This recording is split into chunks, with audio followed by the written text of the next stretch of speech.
tuvo ya su primer cómic en el año 2020, en el año de la pandemia. Precisamente La vida interior, que era el título de este primer cómic, era un cómic que trataba el confinamiento y en el cual, de alguna manera, el protagonista era un poco tu alter ego, ¿no? Tú te sentías un poco como el protagonista de ese Sí, bueno, eran cómic. las vivencias de estar en casa y sí, era yo. Y bueno, y ahora llega este segundo cómic, que es una obra maestra y que, bueno, yo he de decir que es una auténtica obra maestra. Ya para empezar, mirad la portada, que es una portada realmente magnífica, en la que ha depurado su estilo. Yo creo que respecto al primer trabajo, vamos, te has lucido realmente con este segundo trabajo. Bueno, es que lo he podido hacer con mucha más calma. El de La vida interior, en realidad era una cosa que iba haciendo todos los días. Una recopilación de todos esos y los días. publicaba a diario en las redes sociales, con lo cual el dibujo, aunque no estaba mal, pero lo hacía muy rápido. He estado 2 años haciendo esto. O sea que tiene, por cierto, un dibujo con mucha relación un poco con el cómic underground. Yo lo relaciono mucho con, bueno, pues con Cramp, sí, claro. con toda esta gente que realmente tiene mucho que ver, por lo menos en la portada y luego también dentro. Bien, entonces, la primera pregunta es, aunque lo dices en el prólogo, pero me gustaría que lo explicaras a la gente, ¿cómo entras en contacto con Juan Carlos Ortega? Porque hay que decir que una obra maestra es un cómic basado en textos escritos por el presentador, cómico, humorista, monologuista, Juan Carlos Ortega. ¿Cómo entras en contacto con él? Juan Carlos tiene 2 profes de cuando él iba al cole que son de Huesca. Y que son familia nuestra. Y que cuando leyeron La vida interior pensaron que le iba a gustar y se lo hicieron llegar a él. Entonces a él le gustó mucho y les dijo que bueno, se interesó y tal. Y entonces ellos nos pusieron en contacto y dio la casualidad de que ese mes actuaba en el Olimpia. Actuaba en varias ocasiones en el Olimpia. Y entonces, como nos pusieron en contacto, pues quedamos, que hablaríamos antes o después. En el prólogo él pone que le asalté a la salida de una actuación. Fue un atraco, pero estaba pactado. O sea, había quedado con él.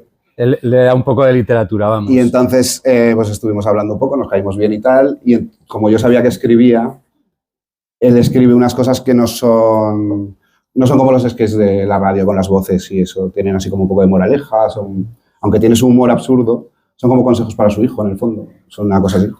Y entonces le dije si tenía algún relato que yo pudiese llevar porque yo ya quería hacer un cómic así grande y entonces él me pasó un montón de relatos que todos eran fenomenales, pero eran cortísimos.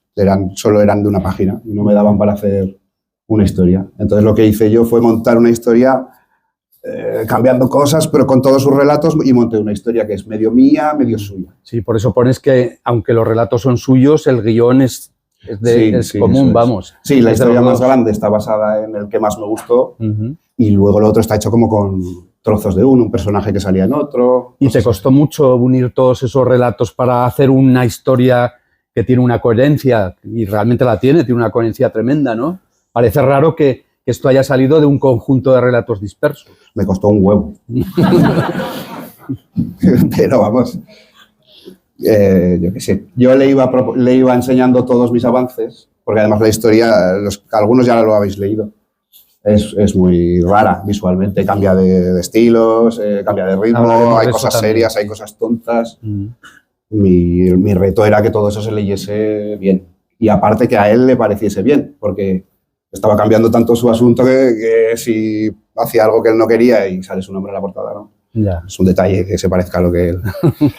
Y entonces él me iba dando como el visto bueno. Y ahí Hombre, y por lo que parece le ha gustado muchísimo a Juan Carlos Ortega porque te dedica unos piropos tremendos en la introducción. Juan Carlos es muy majo. Sí. Luego has seguido teniendo contacto con él. Sí. A ver, no somos colegas, ya, pero sí que vamos hablando y él está muy contento porque esto para él fue una sorpresa. Esto no, jamás él dice que había pensado que alguien iba a llevar esto así. Y luego aparte él siempre me dice que le gusta que lo haya hecho mío. O sea, que sus historias, al llevarlas a mi terreno, que haya cambiado tanto, ya. Dice, ha salido una cosa nueva de algo mío, no simplemente es una adaptación. Ya, que no es un tiquismiquis como otra gente que a lo mejor cuando adaptan un relato al cine o o a una serie de televisión o un cómic, no, que va.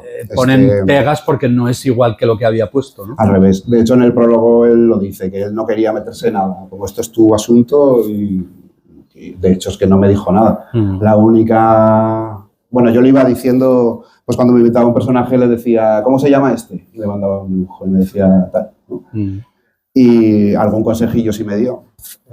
Jacinto tenía apellido y me dijo, no le pongas apellido. Se llamaba Jacinto Lerante. Y me dijo, no te hagas el gracioso. Déjalo. Y digo yo, bueno, si es un tío que lleva haciendo humor 25 años, igual hay que hacerle caso. ¿No? ¿Y luego habéis hecho alguna presentación conjunta o todavía no? No, supongo que la de Barcelona es que es muy difícil. Si mi agenda ya es terrorífica. La de él. La de él. Yo supongo que haremos coincidir la de Barcelona. Luego cuando me den un premio de esos. Bueno, el libro tiene un protagonista claro, que es Jacinto, efectivamente, que es un personaje que yo defino como entrañablemente patético. Porque es patético, pero al mismo tiempo le coges cierto cariño. ¿Ese personaje era así en la obra de Juan Carlos Ortega? No existía, no existía. Sí que había un personaje que quería escribir una obra maestra y que se encontraba una especie de lámpara de Aladino y salía un genio y le ofrecía alguna solución. No quiero hacer spoiler. Pero yo lo transformé. No tenía ni personalidad ni nada, solo era un obseso. Este es peor. No sé quién dijo en una reseña que es un personaje que todos amamos odiarlo, pero que... ¿Cómo es? Que amamos odiarlo, pero odiamos amarlo. Sí, algo así. Algo así. ¿Hay algo de ti en Jacinto? Un poco obseso sí que soy. Pero él desprecia al resto de los escritores, desprecia a los lectores, es un vago. Yo no soy un vago. Yo qué sé, tiene todos los defectos que se pueden tener. Entonces, pues en alguno coincidiremos. Pero yo y todos vosotros también. Luego hay un antagonista también, que es Paquillo o Don Francisco, ¿no? ¿Ese personaje también existía o lo has creado tú? Ese personaje, lo mismo, similar. El origen sí. Hay un personaje que cuando nace su padre le llama ya Don Francisco de nombre, con el don, para que la gente lo respete. Supongo que porque no confía mucho en que se lo gane él mismo. Pero luego en su personalidad y eso no, eso me lo he inventado yo. Luego hay como una especie de protagonista secundario, podemos decir, pero creo que tiene mucha importancia también en la obra, que es la inteligencia artificial, que cruza prácticamente toda la obra. Pues de eso Juan Carlos no hablaba de nada y yo como lo tengo en mi trabajo todos los días. Bueno, pues es que la pregunta que te quería hacer era precisamente ¿qué opinas tú sobre la inteligencia artificial de cara a tu trabajo? O sea, ¿cómo lo ves? ¿Como una amenaza? ¿Como una ayuda? A ver, es la pregunta del día, ¿no? O sea, del día, de hace muchos días. Todo el mundo está hablando de lo que positivo pueda tener la inteligencia artificial y lo negativo. Yo no sé cómo lo ves. A ver, para trabajos mecánicos, que incluso en el dibujo los hay, ¿no? Hacer una ilustración gigante llena de arbolitos, pues si tú a la inteligencia le das un arbolito y te lo multiplica y le dices hazme 25 muy parecidos, te ahorra mucho trabajo, pero para los artistas, me voy a llamar artista. Te lo puedes llamar. A mí lo que disfruto es cuando lo hago, el proceso. Entonces, esto precisamente se salta lo que me parece a mí más interesante. Hay quien dice, Guillermo del Toro dice que las IAs hacen salvapantallas muy bonitos. Son, pues sí, dibujos perfectos, pero no, de momento pues no tienen. Supongo que irán avanzando y cada vez será mejor. Ya, pero ¿lo ves como una amenaza para un trabajo como el tuyo? Para mi trabajo en los videojuegos, por supuesto que sí. Porque para dibujar pues botones, pantallas, cosas de esas más mecánicas, sí. Pero para cosas con personalidad como un cómic, allí no. Porque precisamente lo que busca la gente es una mano, un estilo, un fallo, ¿no? ¿Tú qué piensas? Yo pienso, bueno, que efectivamente que para ciertas cosas es una cosa positiva, pero que para muchas es una amenaza realmente. O sea, pues porque, para empezar, mucha gente ahora en lugar de contratar a un artista o a un dibujante, a un profesional, pues recurre a la inteligencia artificial que no le cuesta nada. Entonces Juan eso está Carlos- quitando trabajo, lógicamente, a mucha gente. Juan Carlos, que suele tener enfoques Eh, curiosos. oblicuos. Sí, él dice que está agradecido a la inteligencia artificial porque nos está haciendo cuestionarnos qué es la creatividad, porque decimos que es algo creativo, algo que sale, que sí que es verdad que sale de la nada, pero sale a partir de todas las imágenes de... Entonces, ¿eso es creativo o no? No sé. Entonces, claro, si a la gente le gusta, le parece bien y todo eso, igual es que no tenemos una idea correcta de esto. Ya. Pero yo no quiero soltaros una chapa ahora de esto.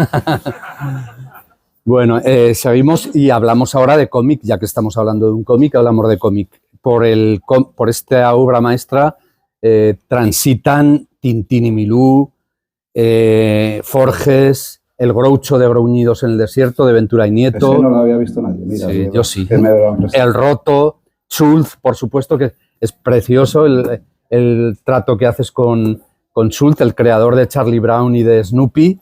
Le haces unas páginas que son como si las hubiera creado él. Sí, No sé. de hecho había más de esas, pero pensé que ya era demasiado.